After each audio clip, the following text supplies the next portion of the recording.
You can always find the greatest common factor of three things. So I'm going to do 12. I'm going to do the prime factorization. 2 is 6. 2 is 3. 14. 2 and 7.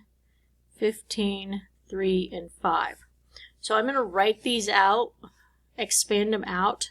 And so I have a 2, and a 3. 1, 2, 3, 4, 5. 1, 2, and a Z. And I have a 2 and a 7. And an X, X, X. 1, 2, 3, 4.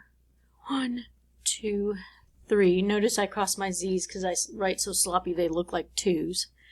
15 is 3 and 5. And you think the reason I'm doing this is I'm going to be able to line them up pretty quickly.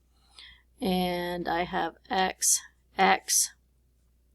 1, 2, 3. 1, 2, 3, 4. And the reason I did that is I'm going to go down and look for rows that have triplicates. So I have a set of X's, I have a set of X's, I have a set of Y's, I have a set of Y's, and I have a set of Z's. So X squared, Y squared, Z is the greatest common factor. We will always loop back for review problems. So this says write the equation of the line described in slope-intercept form. Line has an x-intercept of -12 and a y-intercept of 6. So x-intercept of 12 is -12, 0. Y-intercept of 6 is 0, 6. I need a M, I need a B. I have the B, which is 0, 6, so I have that. I just need slope. Add 6, add 12. 6 over 12 is my slope, which is 1/2. So y equals 1/2 x plus 6. This is either very much up top or that has a parenthesis around it. The line is perpendicular to this and goes through point. So first I need perpendicular is negative reciprocal. Okay, so I have to get that x minus 3y equals 12.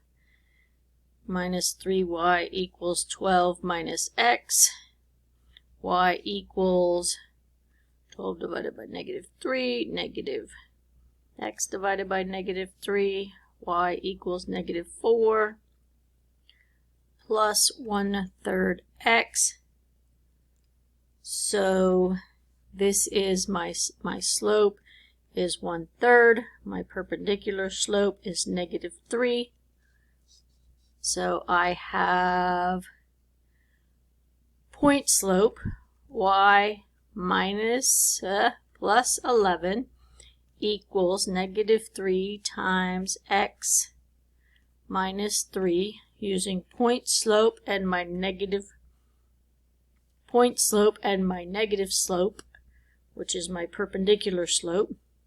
Y plus 11 equals -3x plus 3. Ooh, that's 11. I didn't distribute. Did not distribute. Subtract 11. Subtract 11. Y equals -3x minus 2 would be your final answer. So that is 11-5, greatest common factor.